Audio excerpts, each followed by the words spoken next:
Musa alayhi salam and Al-Khidr. And as I start every Jumu'ah by asking that question. So now you remember we mentioned the story with Al-Khidr and we mentioned the three incidents that happened. So could you just tell me what is the best thing or what is the most thing that you liked about the story? What is the most thing that captured your mind?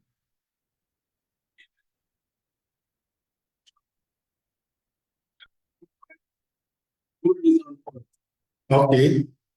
Yes, brother. He was the best in knowledge. Allah said, no.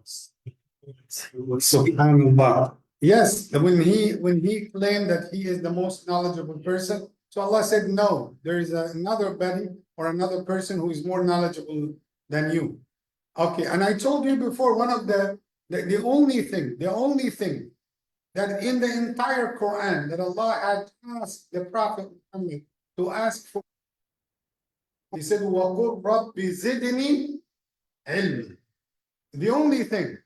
So Allah did not tell him to ask for more in wealth, in position, in authority, but when it comes for ilm. So never, if somebody asks, if somebody offered the ilm to you, never say no.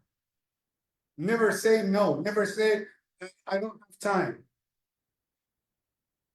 Yeah, never say I'm the most not. Because you know what? Let me tell you something. Especially the Islamic knowledge. It is related with something called the taqwa of Allah. Allah said, وَاتَّقُوا اللَّهَ وَيُعَلِّمُكُمُ اللَّهُ. Have taqwa and Allah will educate you, will grant you knowledge. And that's why in Surah Yusuf, we have that verse, portion of verse, وَفَوْقَ كُلِّ ذِي عِلْمٍ عَلِيمٍ. And above somebody who is knowledgeable, there is a person who is more knowledgeable than him. Yes.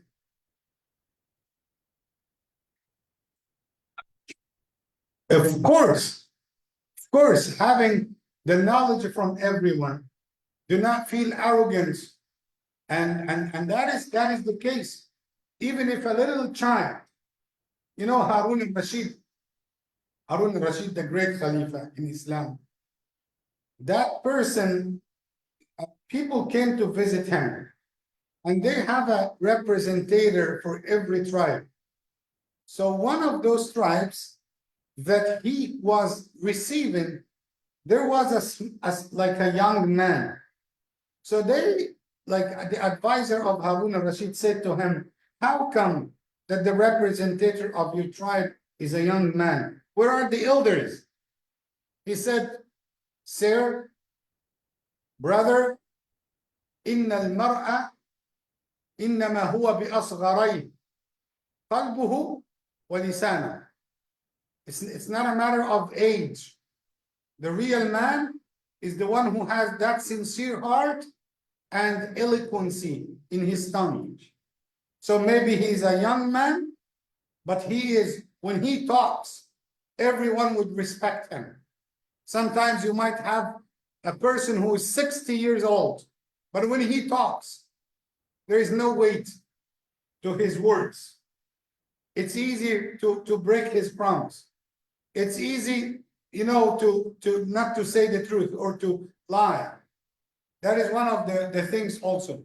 What else? I need to know more about, especially the three incidents. So what were the three incidents, Ismail? The ship. And he fixed the wall. Okay. So why did he fix the wall, Derek? There was a treasure in there for the two orphans, and he wanted to keep that. So he wanted to protect the entire thing. Okay. What do you think about the main lesson here? You know, we are parents here, except Ishaq, Amir, and Caden. Okay, we are parents here. And what about you, Derek? Ismail, still? Okay. Brother Mu'tasim. Still young, right? Of course young, mashallah. Okay, so listen, I think that the key word in that incident of the two orphans, why Allah had kept their treasure safe, because their parents were righteous. The parents have passed away. That's why they are orphans. But the righteousness of the parents had a reflection on the life of the kids. Most of us as parents, you know, when we think about, oh, I'm getting old, so I will die one day, so I want to secure the life of my kids. All of us have this disease, have that sickness, that we are overwhelmed with securing the life. Then you get the house. You say, Alhamdulillah, now I have a house for my kids. But you will say, no, it's not enough. Let's bring cars for them. When you get cars, you say, no, it's not enough. Let's put money in their accounts. Then you put 10,000, 100,000. No, I want to give each 1 million. That means they will be safe. Let me tell you, Allah subhanahu wa ta'ala said, listen to Surah An-Nisa. Allah said, وَلْيَخْشَ الَّذِينَ لَوْ تَرَكُوا مِنْ خَلْفِهِمْ ذُرِّيَّةً ضِعَافًا خَافُوا عَلَيْهِمْ فَلْيَتَّقُوا اللَّهَ وَلْيَقُولُوا قَوْلًا سَدِيدًا. If you are afraid to leave weak progeny behind you when you die, the only solution that you have taqwa in Allah. You be mindful of Allah as a father, as a mother. Sisters in the back, if you want to secure your children, their future, have taqwa in Allah. And Allah will take care of them. Do not worry. Securing them is not by giving them money, by making them having deen, the taqwa of Allah subhanahu wa ta'ala. That's one of the great lessons. And you know what? I talked before about the point of the masakin. I'm missing Dr. Rahim actually. Missing Dr. Rahim, missing my brother Ahsan. May Allah bless him, give him a successful trip, facilitate his affairs, and his wife, Sister Tasnoor, and their son, Ahmed Aly, Ya Rabbil Alameen. You know what? The people of the ship, they were masakin. They were poor. But they have what? Ship. They were fishermen. That's why I will insist in mentioning this many times till we get rid of this idea. In our tradition, in our way of thinking, who is the poor person? Who is the miskin? When we say somebody is miskin, so we think about homeless. When we say somebody is miskin, that means a person who is sitting in a tent, who is wearing having a shaggy hair and a little bit of rough clothes, thinking that this is the miskin. That is our definition. But what is the Quranic definition? They were masakin. They were masakin. And they had jobs. And they were owning ship. Many of the people in their definition, when they even given zakah, Allah, I see things, because when you talk with Imam, maybe when you talk with other people, they can, okay, let it go. But I have my own, measurement, which is the Sharia. Some people would, to give zakah to somebody, number one, they think it is honor. It's an honor to take our zakah. No, it's not an honor. You are not doing a favor for somebody. They are doing favor for you to get your zakat. That is an opportunity to you, not for them. Because that is the risk, whether you like it or not. That is the obligatory, or one of the pillars of Islam, which we call it charity. The charity that we give to the poor and needy.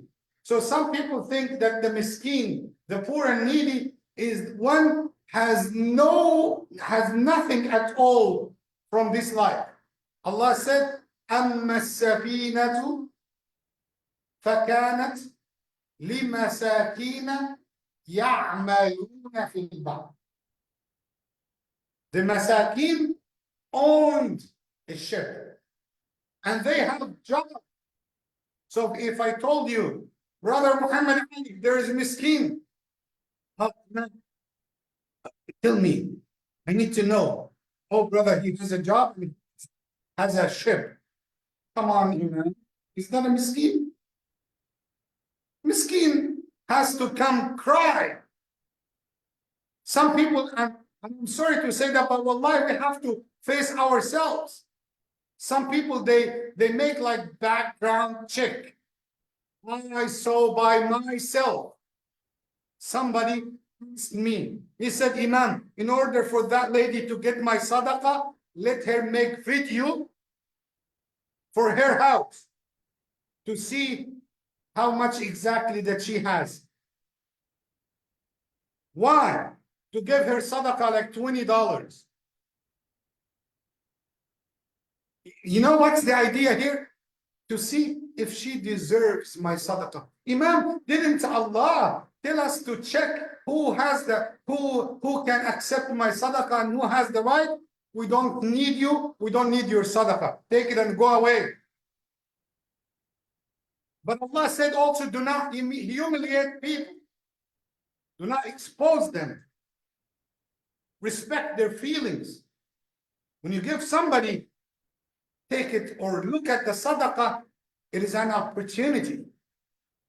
It's a chance. Do not think that you have the upper hand because you are giving. If we said that you have the upper hand, that is what we call it segregation. That is a discrimination. When you feel like you are superior, higher, because you are given, Allah could replace that situation after 5, 6, 10 years from now, and you will be the lowest, in the lowest. Then He will be higher than you. What's the definition in Islam? Al-Faqir huwa man عنده لكن تفقره النوازل. The poor is somebody who has something. But when it comes to an emergency, he will not have to have money to afford the emergency. His child got sick. He will not have money to get medicine. But he has something. He has something. You know, if a poor person came, oh, how much do you have, brother? I have $20. Hey, come on. You still have something. Look at others. They don't have anything. No, go. Are you following tradition or religion? By religion, by the law of Allah, he deserves. And the miskin is the one who doesn't have even for the basics. Even for the basics.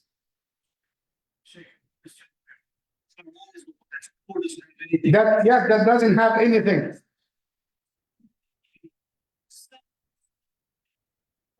Yes, exactly. So the miskin has something, but when it comes to the emergency, did I flip that? But the faqir, the one who has nothing. And when we say nothing, that does not mean zero. He doesn't have the basics. He could have a bicycle. He could have an old car. He could have his own house. Do you think when his children will get hungry, he will give them one piece of the couch to eat? No. He has house, he doesn't have money to give it. Think about this. أما السفينة فكانت لمساكين. When you give, you know, one of the statements that my father had told me before, if somebody came asking you for help, deal with him as Allah, as he asked Allah, and Allah had directed him to you. So who sent him? Allah. Who? Because he could go and take it from somebody else. It's an honor. It's an honor. If Allah had sent him to you, that means you have some, you know, the scholar said if you raised your hands to make a dua, you need to thank Allah because he had enabled you to raise your hands to make a dua. So just raising your hands to make a dua to Allah. You know why? Because there are other people, Allah did not guide them to raise their hands. Why? Because they are in such disobedience to the point that Allah had hated to hear their voices. If Allah had enabled you so you can raise your hand to make a dua, that means He loves to hear you. If Allah had sent somebody, that means He came to purify you. He came not to reduce your money, but to give you barakah in your money. May Allah guide us to this meaning. Allahumma ameen ya Rabbil Alameen. Jazakumullahu khairan, barakallahu feekum. This is some reflections on the topic for today. May Allah guide us always with the Quran. Allahumma ameen. Before we move to the dinner, I want to thank tonight Brother Abdul Basit, Sister Samana for preparing the dinner. May Allah bless them. Allahumma ameen. Thank you, brother, for your efforts. Thank you, sister, for your tremendous work that you are doing. May Allah bless you all. Allahumma ameen ya Rabbil Alameen. And before we move, there is a dua request. Actually, our brother Farouk, the son of Brother Hamza, he is still in the hospital, and they will send him home because the condition is so bad. And I just wanted to show the solidarity, patience, and also making the dua with the family. I know how it is so difficult, even for his son, Habib, for Sister Moina, Brother Hamza, and for the whole family, actually. May Allah give him shifa. Allahumma ameen. And when I was visiting him in the hospital, I said, we are like all the people are making dua for you in the masjid, brother. So let's make dua. May Allah make it easy for him. Give him shifa. May Allah give power and strength and patience to the family to accept the destiny of Allah. Allahumma ameen. And may Allah subhanahu wa ta'ala relieve their pain and give them the firm belief in Allah subhanahu wa ta'ala. I remember that what Allah said about the mother of Musa alayhi salam, that Allah said, وَرَبَطْنَا عَلَى قَلْبِهَا. We had tied her heart so she will remain steadfast on the way of Allah. And that's my dua for Sister Moini. May Allah give her patience and acceptance and steadfastness, and also for our brother Hamza. Allahumma lakal hamd lana tuhibbu kama tarda. Allahumma salli wa sallim wa barik ala sayyidina Muhammad. Allahumma ashfihi shifaan la yughadiru saqama. Allahumma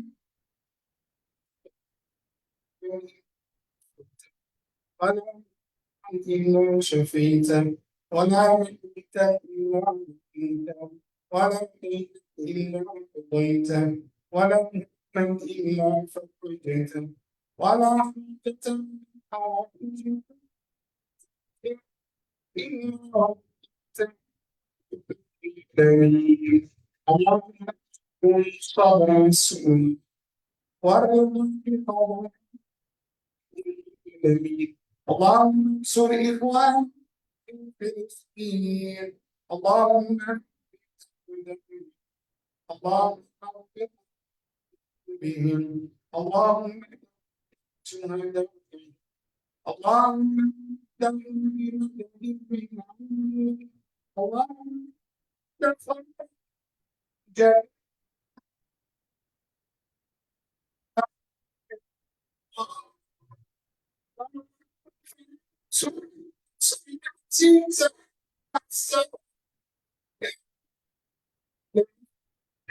اللهم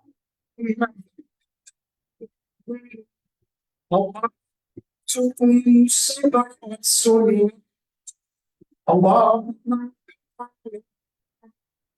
بهم اللهم اللهم اللهم اللهم اللهم اللهم اللهم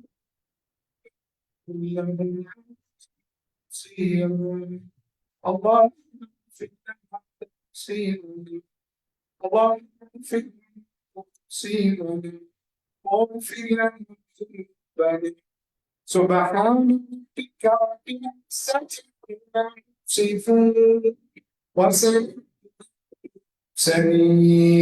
والحمد لله رب العالمين.